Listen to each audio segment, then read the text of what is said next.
Chapitre sur la statistique descriptive en première S, l'essentiel du cours, l'essentiel de ce qu'il faut savoir.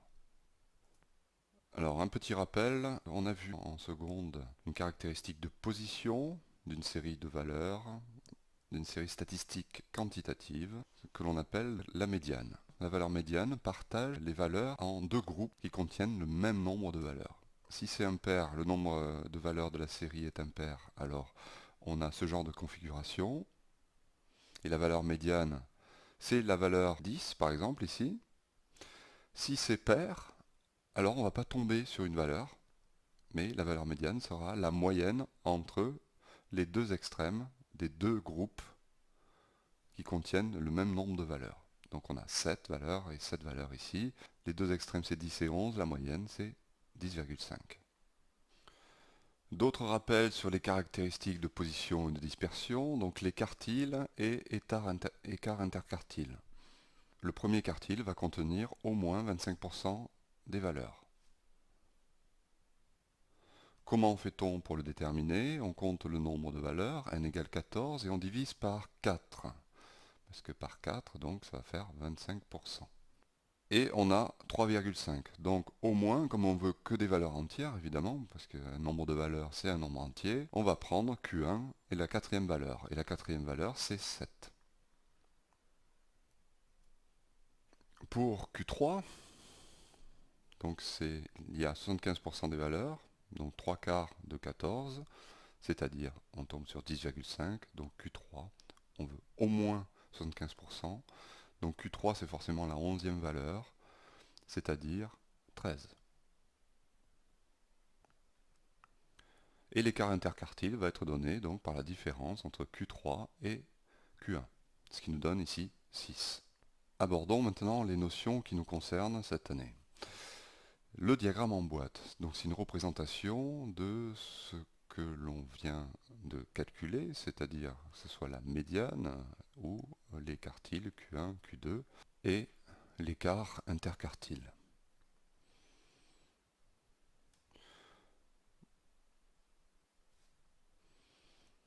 Alors ici on a une boîte de largeur Q1, Q3, l'écart interquartile, et ici avec un trait qui représente la médiane.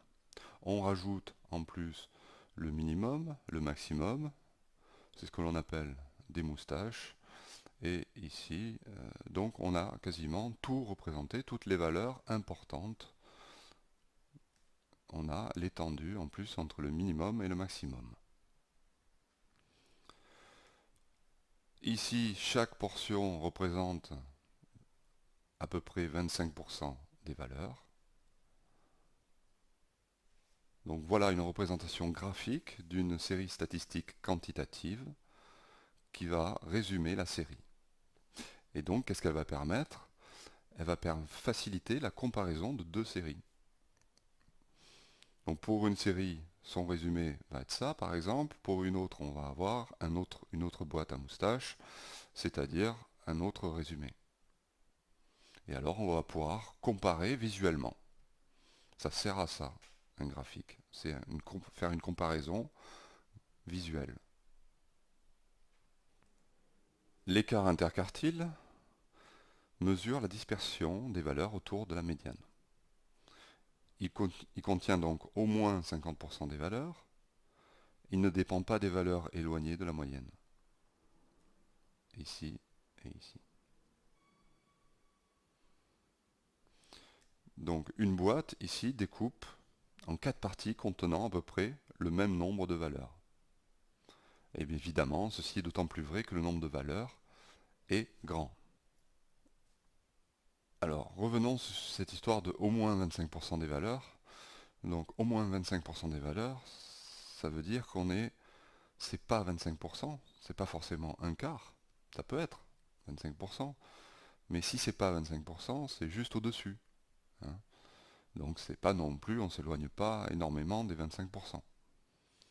C'est pour ça qu'on dit que si le nombre est grand, hein, on aura bien un quart des valeurs, un quart des valeurs, un quart des valeurs et un quart des valeurs.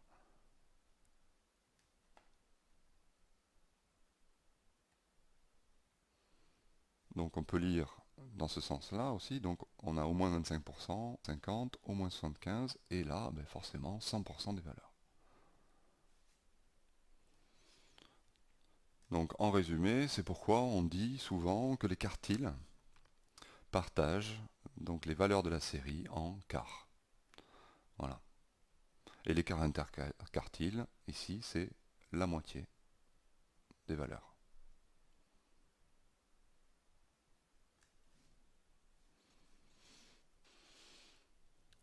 Alors ici, donc, je rappelle que l'écart interquartile mesure la dispersion autour de la médiane. Donc il est représenté par la largeur de la boîte ici. Il contient au moins 50% des valeurs et ne dépend pas des valeurs éloignées de la moyenne. Donc dans ce graphique, qu'est-ce qui est représenté ici? En fait, c'est les effectifs. Là, c'est les tailles. Et donc les effectifs par taille en centimètres. On a 20 valeurs. 25% des valeurs, c'est 5 valeurs. Donc les 5 premières, et ici, sont représentées en rose. Donc le premier quartile serait en 153. Alors attention, ici il peut y avoir une petite confusion. Donc pour le premier quartile on fait au moins 25% et on pourrait avoir tendance à faire pour la médiane au moins 50%. Eh bien ce n'est pas ça la médiane. Même si des fois on peut tomber sur le même résultat, ce qui est le cas ici. Alors, regardons pourquoi, observons ça de plus près. Si on fait au moins 50%, on a donc 10 valeurs. 10 valeurs, ça veut dire que c'est la 10e valeur qui va être ici, représentée là. Sauf que normalement, c'est une série de 20 valeurs. Donc on partage en groupe de 10, en deux groupes de 10. Et la médiane, ça va être la moyenne entre les deux extrêmes de ces deux groupes de 10. Nos groupes de 10 sont représentés, donc il y en a 10 en orange et 10 en bleu. Les deux extrêmes, ben, c'est celui-là et celui-là. Comme c'est le même nombre, la moyenne c'est le même nombre. Donc on va retomber sur la médiane va être confondue avec la valeur qu'on aurait trouvée en prenant au moins 50% des valeurs. Mais ce n'est pas toujours le cas. Donc attention.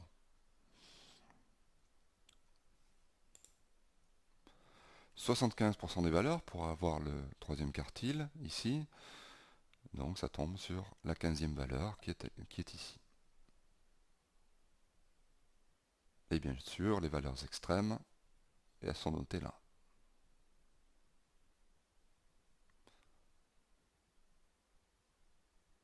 Si on a une série de 30 valeurs, 25% des valeurs c'est 7,5, donc on prend la 8e valeur, ici. Donc on a bien au moins 25% des valeurs, mais de toute façon on prendra toujours la valeur entière qui est juste au-dessus.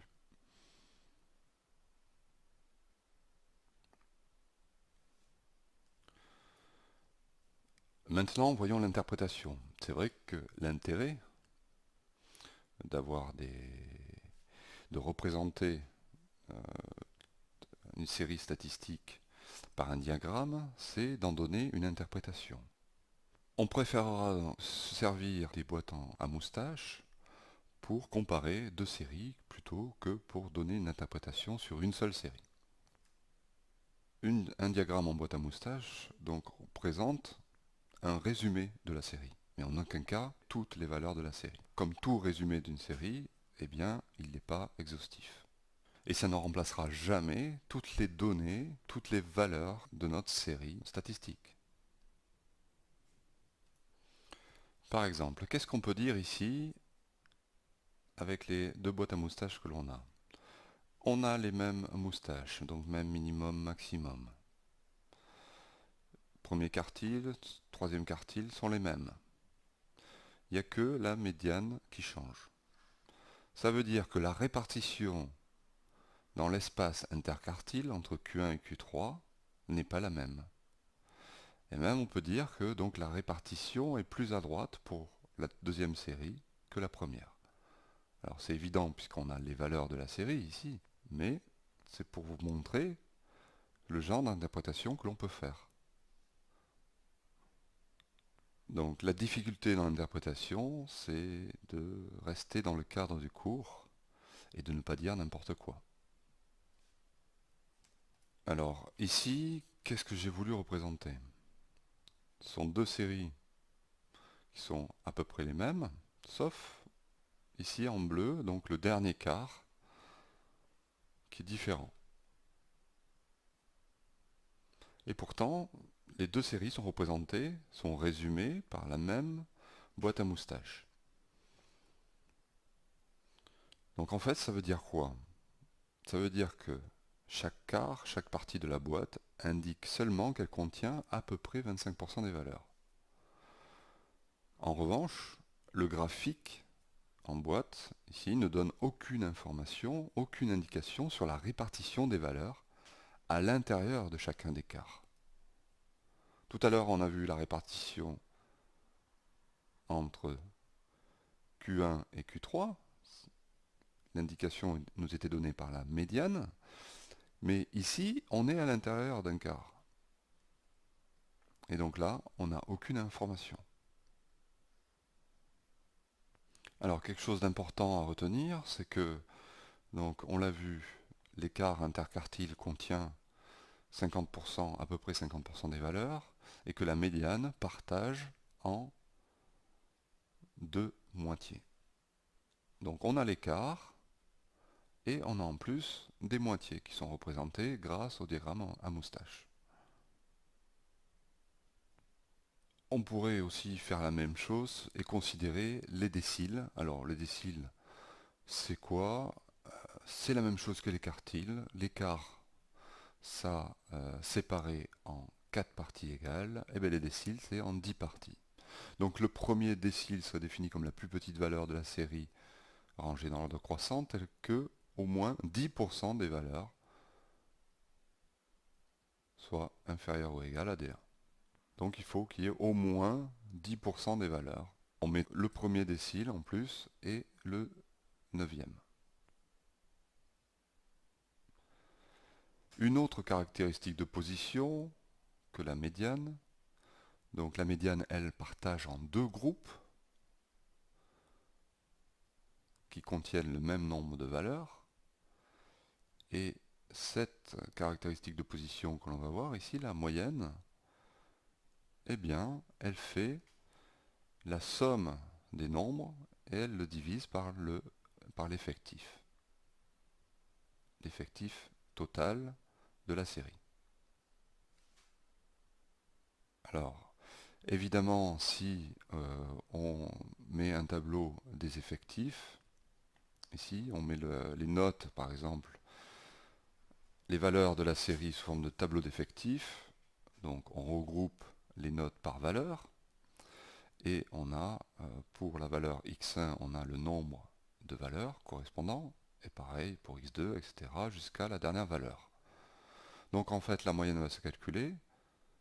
Au lieu d'écrire x1 plus x1 plus x1 n fois, on va écrire n fois x1 plus n2 fois x2 plus, etc. np fois xp et divisé par le nombre de valeurs qu'on retrouve en calculant l'effectif cumulé ici. On pourrait tout aussi bien faire le calcul avec les fréquences, puisque si on divise par n, tout, on pourrait écrire que c'est n1 sur n, et ça c'est la fréquence pour la valeur x1. Donc cette relation s'écrirait fréquence 1 multipliée par la valeur 1 plus fréquence 2 multipliée par la valeur 2, etc.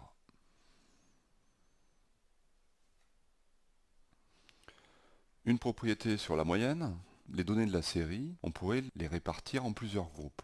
Et dans chaque groupe, on pourrait calculer la moyenne. C'est ce qui est fait ici. Imaginons qu'on ait Q groupe, et le groupe 1 a pour moyenne x1 bar. Et ici, c'est quoi? C'est le nombre de valeurs dans le groupe 1. Plus, etc. sur le n total, le nombre total donc de la donnée de la série. Ce qui nous donnerait dans un exemple, on peut partager les élèves d'une classe en deux groupes, celui des filles et des garçons, et à ce moment-là, pour les filles, on aurait la moyenne des filles qui est x1 bar, et le nombre de filles ici, nombre de garçons là, et la moyenne des garçons. Et pour avoir la moyenne totale de la classe, donc on diviserait par n, le nombre d'élèves dans la classe. Alors, c'est pas toujours évident de se représenter la différence entre la médiane et la moyenne. Bon, le mode de calcul est totalement différent. On sait que la médiane, elle va partager en deux groupes qui contiennent le même nombre de valeurs. Et alors que la médiane va s'attacher à répartir en deux groupes de même quantité, eh bien la moyenne, elle, va s'occuper des quantités. La médiane, elle regarde qu'on ait le même nombre d'éléments de la série dans les deux groupes. La moyenne, c'est pas ça. Imaginons que l'on ait donc une classe de 20 élèves et imaginons que l'on cherche à faire la moyenne des notes d'un contrôle. Qu'est-ce que va représenter la moyenne? Eh bien, la moyenne, c'est une valeur imaginaire. Et elle répond à la question, quelle devrait être la valeur de la note des 20 élèves s'ils avaient eu tous la même note? C'est exactement ce que l'on avait vu au collège, en quatrième, je crois bien, quand on avait vu la vitesse moyenne. On avait dit, en fait, que un véhicule se déplace d'un point à un point, mais que représente la vitesse moyenne? C'est comme si le véhicule se déplaçait à vitesse constante de ce point à ce point. Dans la réalité, c'est pas vrai. Mais c'est comme si. Et du coup, pour aller de ce point à ce point dans le temps imparti et avec la distance parcourue fixe, eh bien, il lui fallait se déplacer à cette vitesse. Mais sans s'arrêter tout le temps. Pour la moyenne, c'est le même principe. Donc c'est comme si tous les élèves de la classe avaient la même note, que l'on appelle moyenne. Ainsi, vous voyez que au niveau de l'interprétation, ça n'a rien à voir. Médiane et moyenne, ce n'est pas du tout la même chose. Alors, on est plus habitué à utiliser la moyenne, donc il nous semble que c'est plus simple à manipuler, alors que médiane, c'est, on va dire, ultra simple. Je partage en deux groupes de même quantité. Et la moyenne, par contre, à interpréter est un peu plus complexe. Voilà.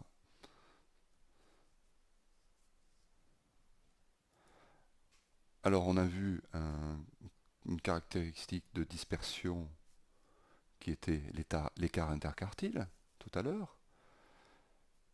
Et avec la moyenne, on va essayer d'en chercher un. Bien. Un caractère de dispersion, c'est comment les valeurs se comportent par rapport à la moyenne. Donc on va regarder l'écart à la moyenne. Donc l'écart des valeurs par rapport à la moyenne. On pourrait très simplement dire que c'est xi moins x bar. Donc xi moins la moyenne. Or cette moyenne, la moyenne des xi, c'est x bar. Et la moyenne de x bar, ben c'est x bar, puisque c'est toujours la même chose. Et la différence, ça va faire 0. Donc on ne peut pas utiliser ce critère de dispersion. Ça ne marchera pas. C'est dû au fait, donc il y a des valeurs à gauche de la moyenne et à droite de la moyenne. Donc il y a des négatifs, il va y avoir ici, ça va faire des négatifs ou des positifs qui vont s'annuler. Donc on pourrait résoudre le problème en mettant ici une valeur absolue. À ce moment-là, on n'aurait que des positifs, et si on fait la moyenne de tout ça, on va obtenir une valeur. Et bien cette valeur, c'est ce qu'on va appeler l'écart moyen. Mais peu importe, c'est pas ce qui nous intéresse vraiment. Pourquoi?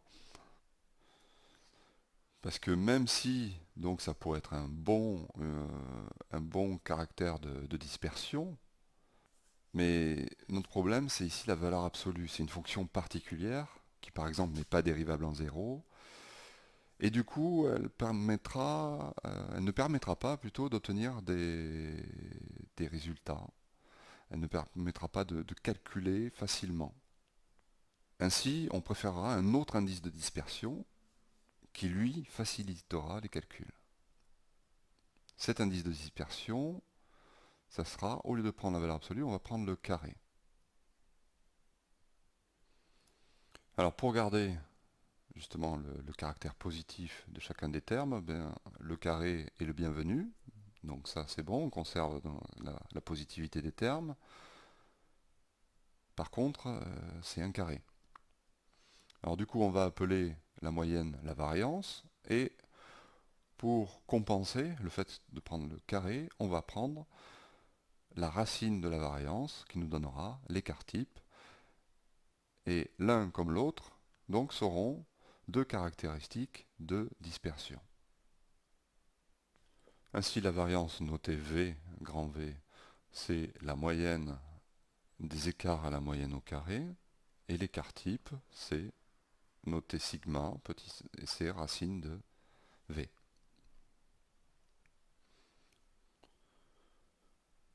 Donc pour calculer ces valeurs, il faut en premier calculer la moyenne, puisqu'on va faire les différences à la moyenne, donc on calcule la moyenne, et ensuite on fait ce genre de tableau, valeur effectif, et chacun des écarts à la moyenne au carré.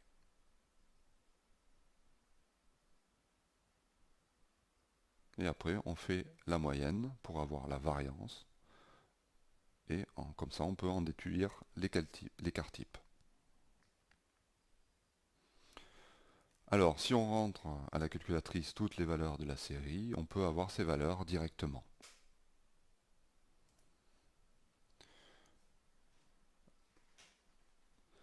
L'indicateur de dispersion, comme il se nomme, est donc un indicateur de dispersion. Donc plus il est petit, plus les valeurs se rapprochent de la médiane ou de la moyenne.